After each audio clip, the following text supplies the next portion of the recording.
Welcome back to Cali Hood Historian. In this episode, I'm going to detail the story of rapper Schoolboy Q, the early life of Quincy. Schoolboy Q was born Quincy Hanley on October 26, 1986. He was born into a military family on a United States Army base. After his parents divorced, Schoolboy Q and his mother moved to Los Angeles, settling in South Central, specifically on 51st and Figueroa. That area was a tough place to grow up, right in the heart of the Hoover territory, which was home to multiple Hoover-affiliated cliques. It was also in the turf of the Five Deuce Hoover Crips, one of the most notorious and widely disliked gangs in Los Angeles. Unlike other Hoover sets, the Five Deuce Hoovers were the only ones to still claim gangster Crip. They were allied with the 51 Trouble Gang, forming the 51 Deuce Alliance. The Five Deuce Hoovers had several rivals, including the Rolling 40s Crips, Rolling 50s Crips, which included the 55 and 57 Neighborhood Crips, and the Rolling 60s Crips. At just 12 years old, Schoolboy Q became involved in gang life. This happened after he started hanging around a friend who joined the Five Deuce Hoovers, which influenced him to follow suit. When you were a kid, did you know you were going to enter that world and be a part of it? Oh, gang life? Like I said, I tell people this story all the time. When I joined the set, it was an accident. My homie said he was about to do it, and I was like, I'm going too. Let's go. Where do you go? Where does that even happen? Well, it could be the block where all the homies hang out, or sometimes the homies are already on your block. You have a conversation, you get put on, or whatever the process is, you know what I mean? My homie went to the park, and I followed him. So, for someone like me, who doesn't understand this at all, how does that process begin? First, you have to grow up in the set. That's number one. Number two, you have to know at least more than one person. You gotta be kicking it with them. Maybe you went to school together, or they know your mom or Annie. Something like that. You need references. You will see, okay, ref. And three, you can't be no mark. You gotta have a little heart. You know what I mean? Some people be marks, and they still get put on gangs. You know what I mean? Snitches and busters who won't fight when the time comes or whatever. But I mean, it is what it is. Every gang has busters. But maybe that person had heart on the day they got put on. You get what I'm saying? The gang life. I had moments where I was unsure, thinking, I don't know if I really want to do this. But when it hit the fan, I turned into a whole different person. You know what I mean? Some people fold under pressure, and some people don't. It's just about knowing people, and it's just something that you do. How old were you? 12. And how did they know you had heart already? Did you fight in school?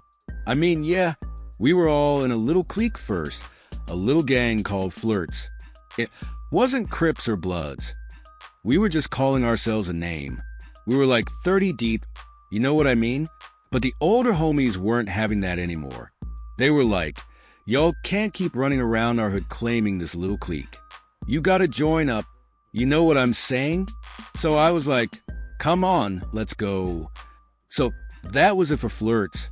Yeah, that was it. It was over. And which actual set did you claim? Five Deuce Hoover, even though he was claiming a gang. Schoolboy Q was more focused on making it out of the hood and thought sports would be his way out. He attended John Muir Middle School, then later went to Crenshaw High School, where he played football, hoping to take his skills to the next level. Schoolboy Q went to multiple colleges, trying to get recruited for football. He attended schools like Los Angeles City College and Los Angeles Southwest College. However, when his football career didn't take off, Q got deeper into the streets, doing whatever he could to make money, from selling drugs to hitting licks. In 2007, Q was sentenced to 6 months for a robbery, but ended up taking probation. This moment made him decide to change his life and give rapping a shot.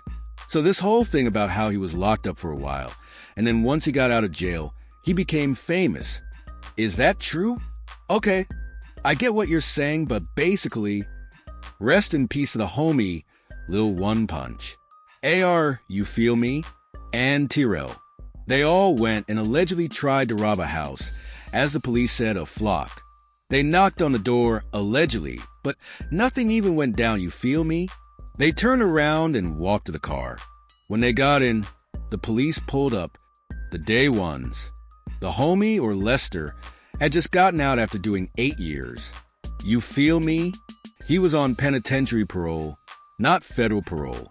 He ended up taking all the time. Q took probation. Tyrell, well, Q would begin to associate himself with an up-and-coming record label, TD, which had rising rappers like Ab-Soul, Kendrick Lamar, and J-Rock already on board.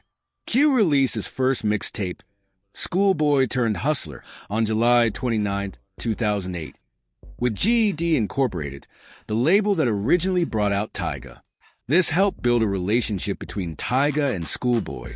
After the release of Schoolboy Turned Hustler, Q signed a deal with TD. In 2009, he and his fellow label mates formed the group Black Hippie, which included Kendrick Lamar, J-Rock, and Ab-Soul. All 4 artists would go on to have successful careers.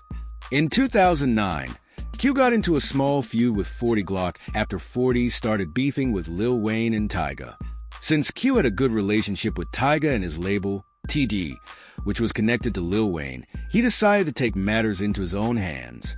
He dropped 2 diss tracks aimed at 40 Glock, one called Eel and the other put on for the 50s. However, rap beefs wouldn't be a big part of Schoolboy Q's career. He took a different approach, not gangbanging much in his music, and staying away from conflicts. On May 14, 2009, Schoolboy Q released his second mixtape, Gangster and Soul. In 2010, he spent most of the year touring with TD and didn't release any music. In 2011, Q dropped his first album, Setbacks, featuring label mates and group mates J-Rock, Ab-Soul, and Kendrick Lamar, as well as other artists like Jhené Aiko. In 2012, he released Habits and Contradictions, featuring artists like Jhené Aiko, Currency, A$AP Rocky, Dom Kennedy, and his Black Hippie crew. That same year, Kendrick Lamar dropped Good Kid, Mad City, which would go on to become a classic album. Seeing Kendrick's success gave Q the motivation to step his game up. Somebody like Kendrick Lamar, man, I'm blessed. I'm blessed that that's one of my friends. The fact that that's my homie, that I came up with him, it's like, what? Like, at any point in my career, in my life, I'll never be better than him. Never. I'll never be a better father, a better man. Never. You can't say that. No, listen to me. You have to understand who the sensei is, and you have to respect it. I'll never be better than him. Accept that. But I'm better than everybody else. As a father. You saying that too? Yeah, I'm grouping that into fatherhood. Yeah. He was a father long before me. So you could have possibly been his sensei with that. But you know what I'm saying? What he did for me made me the father I am. I get that. Yeah. He made me who I am. I would never be better than him. So he built that character. Basically, he built that character, exposed it. He exposed what I already had. That's why he helped me. You can say that. But I'm just saying, I'll never be better than that dude. You know what I mean? After being on tour for the rest of 2012, Schoolboy Q began releasing songs from his upcoming album. In 2013, he dropped songs like Collard Greens and Man of the Year. Both became hits. In 2014, Q released another album called Oxymoron, with those 2 songs serving as lead singles, along with another hit track, Studio. Oxymoron would go platinum.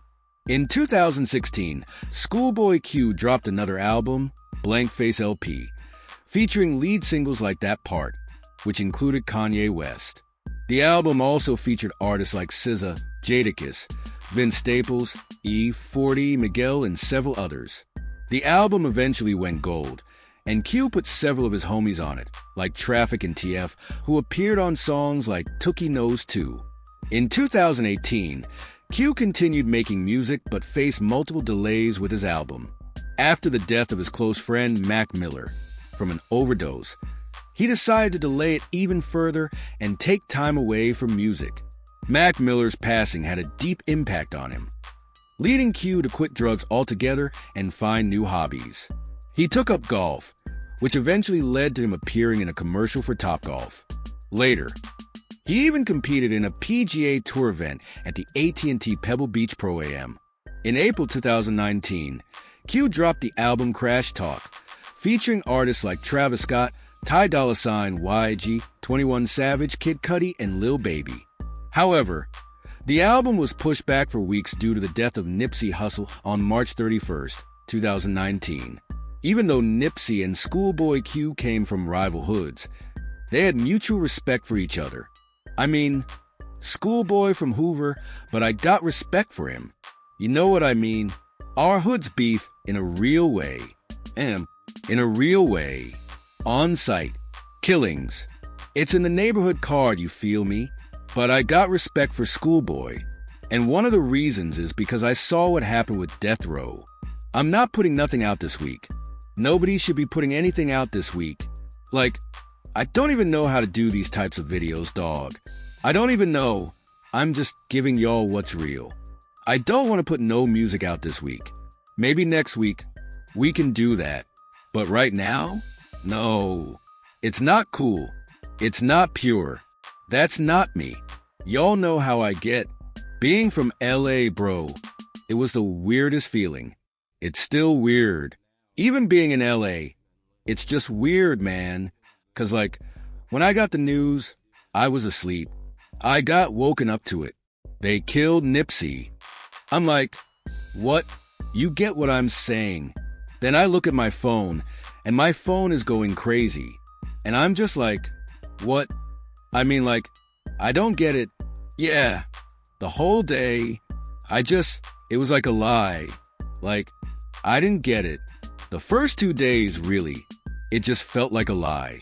And then it just hit you like, boom, after 2020. Q remained silent and was rarely heard from, aside from the occasional tweet on Twitter. He stayed out of the way and out of the media, only resurfacing a few months ago after appearing on the Back on Fig podcast multiple times. Despite his brief return to the spotlight, Q has largely been absent from the industry and has not released an album since 2019. Now 37 years old and a father of two, Q may not be as active in music, but he remains a successful artist with 5 Grammy nominations and multiple gold and platinum albums. This concludes this episode.